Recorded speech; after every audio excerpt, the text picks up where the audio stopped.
നമസ്കാരം. രാജ്യത്തെ കോടിക്കണക്കിന് ഗ്രാമീണ കുടുംബങ്ങളുടെ ഉപജീവന മാർഗമായ മഹാത്മാഗാന്ധി ദേശീയ ഗ്രാമീണ തൊഴിലുറപ്പ് പദ്ധതിയിൽ വലിയ മാറ്റങ്ങൾ വരുന്നതായി റിപ്പോർട്ടുകൾ. പദ്ധതിയുടെ പേര് മാറുന്നു, തൊഴിൽ ദിനങ്ങൾ വർദ്ധിക്കുന്നു, പുതിയ വികസന പ്രവർത്തനങ്ങൾ ഉൾപ്പെടുത്തുന്നു. കൂടാതെ പദ്ധതിയുടെ നടപ്പാക്കൽ രീതിയിലും നിർണായകമായ മാറ്റങ്ങൾ വരുന്നതായാണ് സൂചന. ഈ മാറ്റങ്ങൾ തൊഴിലാളികൾക്ക് കൂടുതൽ അവസരങ്ങൾ സൃഷ്ടിക്കുമോ, അതോ കേരളം ഉൾപ്പെടെയുള്ള സംസ്ഥാനങ്ങൾക്ക് വലിയ സാമ്പത്തിക ബാധ്യതയാകുമോ? പുതിയ പദ്ധതിയിൽ ഏതൊക്കെ പ്രവൃത്തികളാണ് ഉൾപ്പെടുത്തിയിരിക്കുന്നത്? ഈ മാറ്റങ്ങൾ ഗ്രാമീണ ജനങ്ങളുടെ ജീവിതത്തെ എങ്ങനെ ബാധിക്കും? ഇന്നത്തെ വീഡിയോയിൽ ഇതെല്ലാം ലളിതമായും വിശദമായും പരിശോധിക്കാം. മഹാത്മാഗാന്ധി ദേശീയ ഗ്രാമീണ തൊഴിലുറപ്പ് പദ്ധതിക്ക് പകരമായി അവതരിപ്പിച്ച BBG റാംജി പദ്ധതിയിൽ നിരവധി പ്രധാന മാറ്റങ്ങളാണ് ഉൾപ്പെടുത്തിയിരിക്കുന്നത്. അതിലൊന്നാമത്തെ മാറ്റം എന്താണെന്ന് നോക്കാം. തൊഴിൽ ദിനങ്ങളുടെ വർധനയാണ്. മുമ്പ് ഒരു കുടുംബത്തിന് വർഷത്തിൽ 100 ദിവസത്തെ തൊഴിൽ ഉറപ്പ് നൽകിയിരുന്നെങ്കിൽ പുതിയ പദ്ധതിയിൽ അത് 125 ദിവസമായി ഉയർത്തിയിട്ടുണ്ട്. ഇതിലൂടെ ഗ്രാമീണ കുടുംബങ്ങൾക്ക് കൂടുതൽ ദിവസങ്ങളിൽ തൊഴിൽ ലഭിക്കുമെന്നാണ് പ്രതീക്ഷിക്കുന്നത്. രണ്ടാമത്തെ മാറ്റം എന്താണെന്ന് നോക്കാം. പ്രവൃത്തികളുടെ വ്യാപ്തിയിലാണ് രണ്ടാമത്തെ മാറ്റം വരുന്നത്. മുമ്പത്തേക്കാൾ വിപുലമായ രീതിയിൽ 318 തരം വികസന പ്രവർത്തനങ്ങൾ പുതിയ പദ്ധതിയിൽ ഉൾപ്പെടുത്തിയിട്ടുണ്ട്.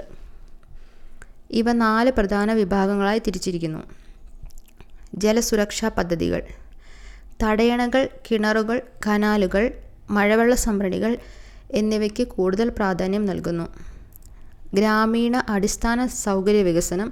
ഗ്രാമീണ റോഡുകൾ, നടപ്പാതകൾ, അംഗനവാടികൾ, സ്കൂളുകൾ, ആരോഗ്യ കേന്ദ്രങ്ങൾ, ബസ് സ്റ്റോപ്പുകൾ തുടങ്ങിയ പൊതു സൗകര്യങ്ങളുടെ നിർമ്മാണത്തിനും നവീകരണത്തിനും പദ്ധതിയിൽ ഇടം നേടിയിട്ടുണ്ട്. ജീവനോപാധി വികസനം.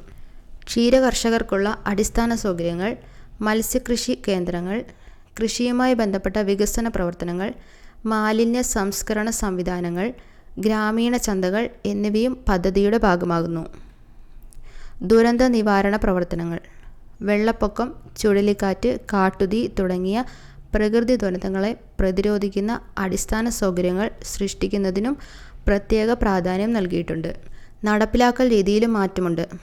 പഴയ പദ്ധതിയിൽ പ്രധാനമായും അവിദഗ്ധ തൊഴിലാളികളുടെ കായികാധ്വാനത്തിനാണ് മുൻഗണന നൽകിയിരുന്നത്. എന്നാൽ പുതിയ പദ്ധതിയിൽ പല പ്രവൃത്തികളും കൂടുതൽ സാങ്കേതിക അറിവും വിദഗ്ധ തൊഴിലാളികളുടെ സേവനവും ആവശ്യപ്പെടുന്നവയാണ്. കൂടാതെ തദ്ദേശ സ്ഥാപനങ്ങൾ, വിവിധ സർക്കാർ വകുപ്പുകൾ, സാങ്കേതിക വിദഗ്ധർ എന്നിവരുടെ ഏകോപനത്തോടെ മാത്രമേ പദ്ധതി കാര്യക്ഷമമായി നടപ്പിലാക്കാൻ കഴിയൂ. മൂന്നാമത്തെ മാറ്റം ഏതാണെന്ന് നോക്കാം. ദേശീയ അടിസ്ഥാന കൂലിയാണ് മൂന്നാമത്തെ മാറ്റമായി കണക്കാക്കപ്പെടുന്നത്. രാജ്യവ്യാപകമായി കുറഞ്ഞത് 300 രൂപ അടിസ്ഥാന കൂലി നിശ്ചയിച്ചിട്ടുണ്ടെങ്കിലും കേരളം, ഹരിയാന, ഗോവ തുടങ്ങിയ സംസ്ഥാനങ്ങളിൽ ഉയർന്ന ജീവിത നിലവാരവും മുൻനിരക്കുകളും പരിഗണിച്ച് ഇത് 400 രൂപയ്ക്ക് മുകളിലാണ്. അതുകൊണ്ട് തന്നെ ഈ പുതിയ പദ്ധതി തൊഴിലുറപ്പ് നൽകുക മാത്രമല്ല, ഗ്രാമീണ മേഖലകളിൽ ദീർഘകാല അടിസ്ഥാന സൗകര്യ വികസനത്തിനും ജലസംരക്ഷണത്തിനും ഉപജീവന മാർഗങ്ങൾ ശക്തിപ്പെടുത്തുന്നതിനും കൂടുതൽ പ്രാധാന്യം നൽകുന്ന രീതിയിലാണ് രൂപകൽപ്പന ചെയ്തിരിക്കുന്നതെന്നാണ് വിലയിരുത്തപ്പെടുന്നത്. പുതിയ പദ്ധതിയുടെ വിജയകരമായ നടപ്പാക്കൽ സംസ്ഥാന സർക്കാരുകളുടെയും തദ്ദേശ സ്ഥാപനങ്ങളുടെയും വിവിധ സർക്കാർ വകുപ്പുകളുടെയും മികച്ച ഏകോപനത്തോടെയായിരിക്കും.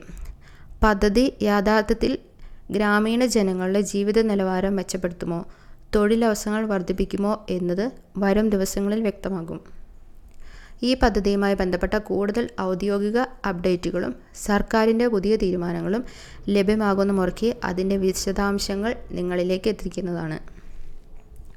ഈ വീഡിയോ ഉപകാരപ്രദമായെന്ന് തോന്നിയെങ്കിൽ ലൈക്ക് ചെയ്യുക, മറ്റുള്ളവർക്കും ഉപകാരപ്പെടാൻ ഷെയർ ചെയ്യുക.